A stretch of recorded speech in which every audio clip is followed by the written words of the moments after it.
When there's a child that needs direction, a child that dreams a dream, there's a promise for the future from Louisiana's caring team. We'll stand there right beside them until they're standing tall.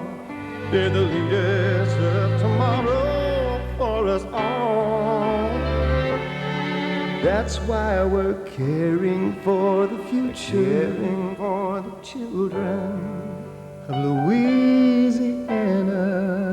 A lot of us who have good, normal lives and normal families don't realize how little so many young people have today in terms of support and appreciation, and don't have angels in their lives. And if it weren't for some of these people that were nominated for this award and many others who will be nominated in the future, a lot of these young folks would have nothing, no hope. And we chose the name Angel for an award because it's so symbolic to everyone of goodness. As you see with the Angel Award nominees, or as you see with any people that you run across who do good things, they come in all sizes, shapes, and colors and dispositions. I mean, sometimes some of the biggest, roughest, toughest people you'd ever come across, unknown to you, are doing things that qualify them as a guardian angel or as an angel, in spite of all of the gunshots and the abuse and all of the things that we see plastered on the papers and the television every day. There's still a lot more people doing good things in our society than they are bad. It's just such a shame that, the bad things, the violent things, the mean-spirited things are the things that seem to get the attention. And that's one of the reasons that we felt very strongly about wanting to recognize people who are unsung and who are doing beautiful things, but not too many people know about it. Recently at Jazz Fest, on the first day, as a matter of fact, I sold a painting called Gotta Go to Church for $1,000 to a couple from New York, and I was pretty excited. I knew that I wouldn't be at the stage that I am at right now if I hadn't met Mr. Thomas. He's basically taught me survival skills, and through him I've survived. Pieces of Power is about creating works that have power, and also helping kids to understand the connection of being empowered through their talents and through their gifts. Recently, we started a program called Don't Do Drugs, Do Art. And we wanted to do a campaign basically because I ran into so many young people who I've worked with over the years, and I've seen the street just eat them alive. I mean, I remember one day a kid shows me this bullet wound, and I realized that, this is a sweet young kid, 16, 17 years old. Life haven't even started yet. He could have lost his life. Art is therapy. It can be therapeutic for the one who creates it as well as the one who views it, observes it. It is in giving that we receive.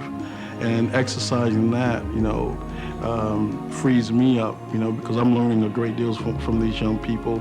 They keep me energized and they keep me going, artistically as well, as just as a human being, and being able to share my life experiences with them. And I think that everything that I share with them is based on what my life was like when I was a young person. And so I find that it's just, returning to that thing that happened for me and giving that back.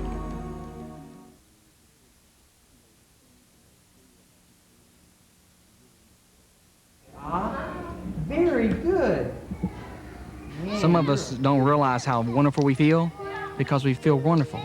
When children, you come in here and they have 20 teeth and 19 very bad cavities, knowing that they can't eat, drink, brush your teeth properly because they're always in pain. Well, they can't do that. They can't function and grow and learn and color and experience all the other things. So I think it's very important.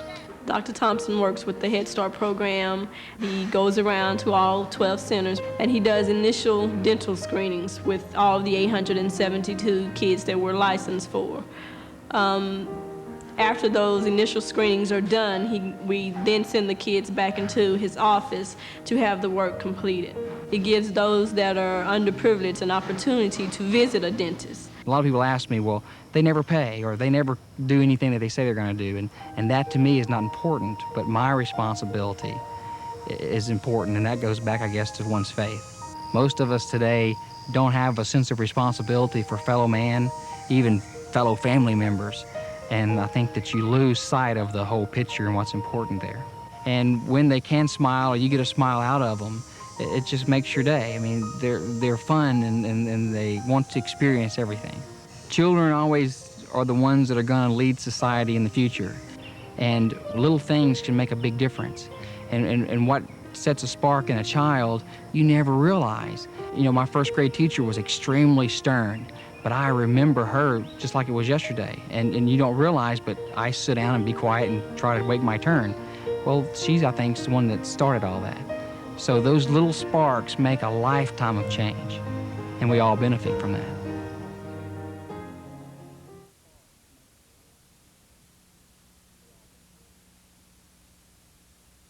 We need pictures done. It has to be to the newspaper. She livens up the place. She has a way of stirring things up sometimes and getting you to think about what's going on. She's just constantly thinking about ways to improve the educational system. She's a dedicated teacher. I do the 4-H club. I have the FHA club. I have the school newspaper. I help out with the student council. I work with the marching corps whenever they need someone to travel with them. So when they need, I'm here. What I get out of working with young people are their enthusiastic smiles, and they've accomplished something. That you see their emotions, being involved with them, sharing experiences. They love being asked to do something, and that's what I like to do. I don't want anyone sitting on the wall like a wallflower. Everyone has to be given a chance. High school kids need to be involved. They need other outlets for their energy. And if you can keep them busy in organizations like I do, they don't have time to be riding around on weekends and thinking about negative areas in their life. I love my students. I feel that we feed off of each other. I need them just as much as they may need me. I didn't teach for 2 years. I was not happy. The first week that I was back in the classroom here, on the way home, my little boy asked me, Mom, are you happy now? And I said, yes. I was very happy. And I get happier by the day. I love them.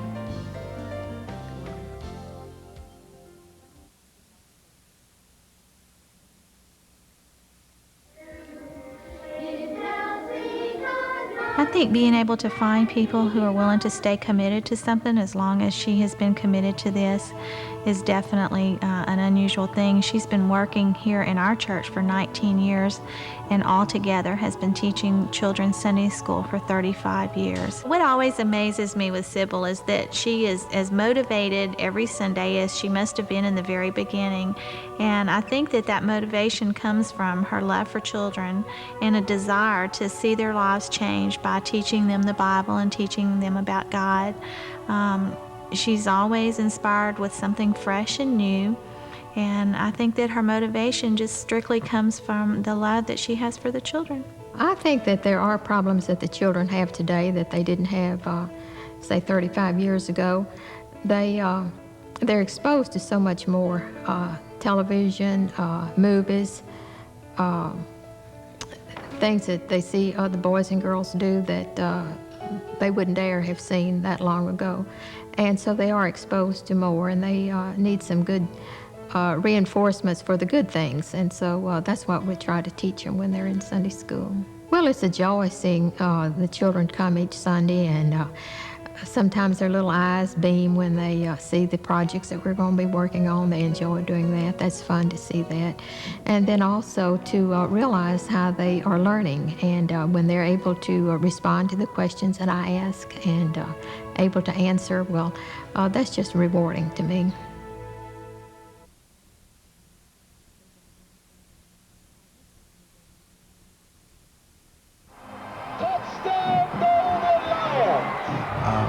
really struggling to be a part of his football team. He made sure that I offered no excuses for anything and told me that he wasn't going to make it any easier for me than he'd make it for anybody else. And it made me very angry. Now I look back on that and I know Coach Robinson was motivating me, but in a different way. They say to whom a lot has been given, a lot is expected. And a lot had been given to me. I got a job at Grambling. But I do know one thing. Whatever I've done it on the backs of the young people who played for us and the coaches. God has blessed me because I've had some of the finest football players to play for us who ever played in the game. Overall, every player you see and talk to would probably say the one word that comes to mind, that is father. And Coach Robinson would always be there. He had an open door policy. I think he's one of the few universities where any player can just walk through the door and talk to Coach Robinson. I think I care about the athletes as much as any coach who coached the game. I've been in love with the game of football since the 4th grade. But I love the people who play the game of football more than I love football. I don't want to be blasphemous here, but and I deeply believe in God, but the man is 2 or 3 steps down from being God to me.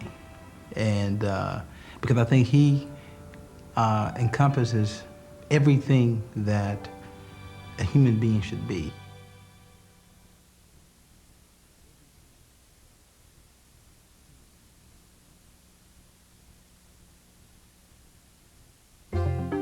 The 2 issues that I hear over and over and over again are we need training and equipment. Friends raises money to help find ways to train teachers. We are advocates for good science education, and our dollars go toward promoting and helping to advance environmental understanding. And if you can imagine trying to teach children about the environment or teach children the basic fundamentals of science without the proper tools, I mean, would you trust a doctor who is selling candy in the waiting room so he can buy a new stethoscope? That is what we've done to education. Nancy Roberts is Friends of Environmental Education. Nancy Roberts is also a great friend to teachers and a wonderful resource. If I need something, I pick up the phone and call Nancy. She's made sure that we've had money. Last year, she was able to get $100,000, a line item in the school board budget for new science equipment. And that's something she did because she cares. Nancy had heard that we were having to make paper rulers, which we do, and Nancy got somebody to donate the money because nobody needs to go without rulers, because that was something that seems so silly to have to do that, but teachers have to do that on a regular basis. I don't get up every morning and say, oh boy, I get to ask somebody else for money so we can do these things. So the asking for money part has always been hard on me, but I love what the money does. And I get a lot of joy in watching other people grow.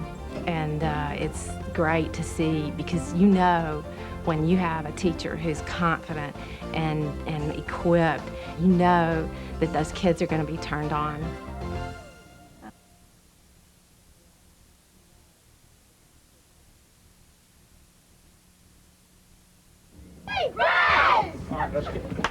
This year I'm starting my 29th year in Little League as a manager.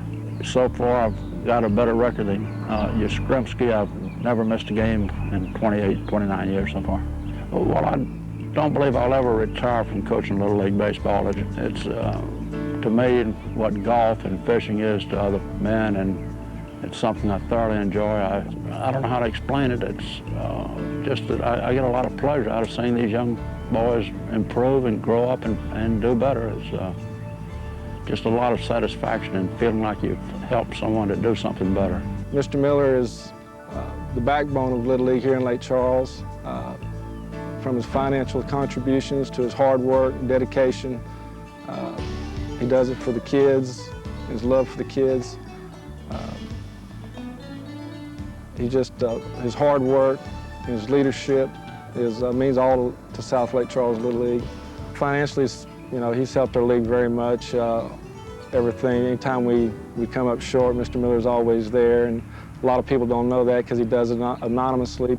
In the recent history, our Mid-City group has had some problems with finances, and I know that Mr. Joe has paid their charter dues, and I know that Mr. Joe has bought all-star uniforms for the kids who make the all-star teams. He's bought, a couple of years ago, he bought them new uniforms so that they would look good when they traveled and went out of town and played ball. And I don't think you'll find that from too many people in Lake Charles, especially since we're competing against those people. And Mr. Joe puts all that aside, and he helps whoever needs to be helped, especially the children. That's who he does it for. He does it for the children. It's just that I love being around the kids and feeling like I'm helping them and helping them to learn something. I love the game. I love the kids.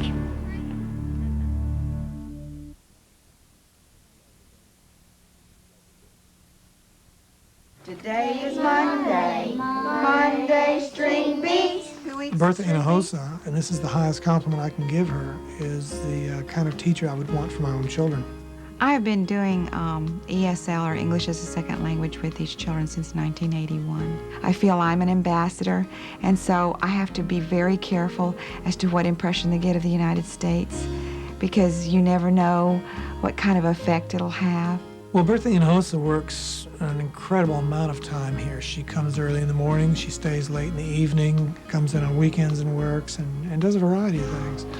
And I guess the testimony to the success is that her classes are completely filled, standing room only. I teach them everything, numbers, everything, food, numbers, colors, alphabet, days of the week, months of the year. They've got the concept, but they don't know the English tag. I feel for these children because I've been there, I've had the other language, and I've seen how it hurts if you do have an accent. I grew up in a Hispanic family. I am Hispanic. My parents taught me Spanish. At 3, we converted to English so that I wouldn't have an accent when I went to school. And so I lost it for a little while. And that's another reason I thank this job, is I've gotten my language back. I've gotten my culture back. I'm proud. I wasn't real proud when I was growing up, and I feel real sick that I let that happen. My parents felt sick about that too. We try to say, keep your culture, learn our culture, and have 2 cultures. I don't ever want them to think that their culture's not good enough or their language is not good enough. And I always say, hold your head up high. I'm from Cuba, I'm from Kuwait, I'm from China.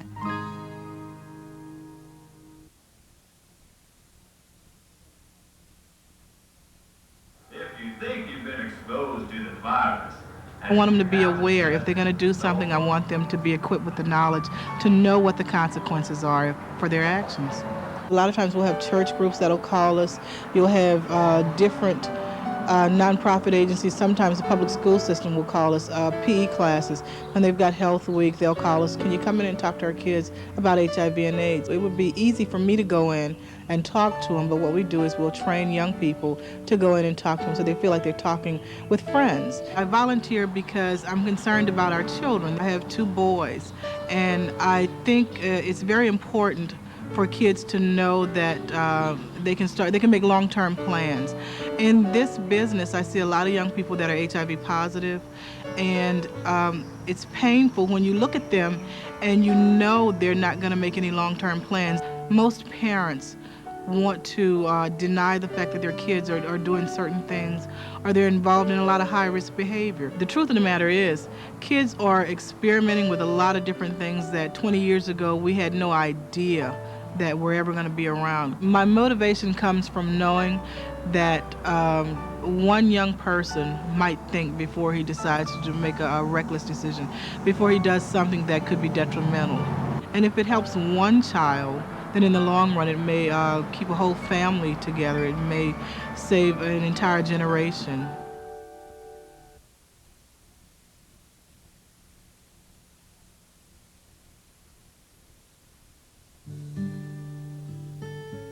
We work with kids from low-income families, mainly kids without opportunities or who are lacking in opportunities. And our whole purpose is to provide those kids with the opportunities so they can reach their potential. Jim Geiser is the executive director of the Big Buddy program. The kids often refer to him as Mr. Big Buddy, and that's exactly what he is. He's a friend to kids, to adults. He's a motivator of people. He is the driving force behind a lot of programs that have been started in the schools. He's a wonderful person. Jim truly is an advocate for children, and there's nothing he would start if it wasn't for the good of children. That's his number one driving force, is them. You can talk to a lot of the kids and they'll tell you stories about brothers and parents and sisters who have been killed. You know, these are things that we tend to read about in the paper, but they're happening to these kids every day. And they see it, you know, as a way of life. And that naturally creates fears and anxieties in kids as they grow up. So, you know, again, you know, it's about people helping those kids and working with those kids to let them see that there is love and caring out there, and that maybe they can get out of the situation that they're in. You know, it's not our role to change a kid's life. You know, it's only our role to give that kid the opportunity to change. And we have many kids that we can say have gone on and gone through school, have good families, and are working hard. Or also, I could probably go to Angola or the detention center and be very popular and know a lot of the people there. So we're certainly not the answer to the world's problems. All we are is a little piece of that answer.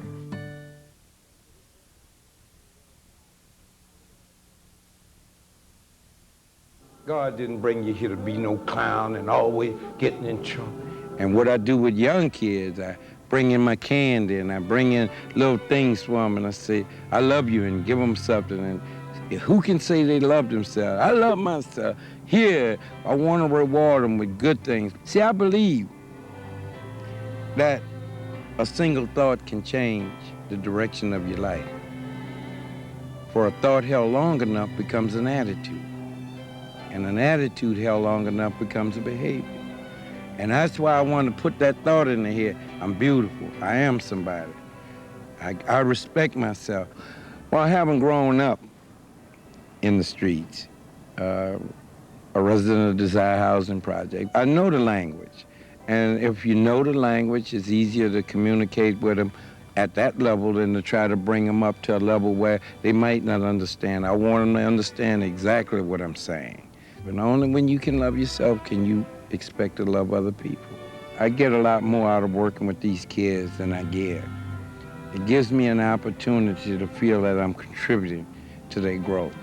And so when I see them go on and blossom, and on the other hand is when you see some of these kids get into trouble, maybe lose their lives, and you feel the sadness. You say to yourself, maybe if you could have done a little more, maybe it could have prevented it. But either way it goes, you have a reaction to it. When you're in this business long enough, you understand that some kids are not going to buy your message. Just like some adults will see what I'm doing is, well, I don't like that. That's okay. My focus is the kids who are on the fence. The hardcore kid who say, man, I don't want to hear that. Then I learned a long time ago, you don't bump your head against a brick wall. You just go after the door and try to get as many kids through that door as you can.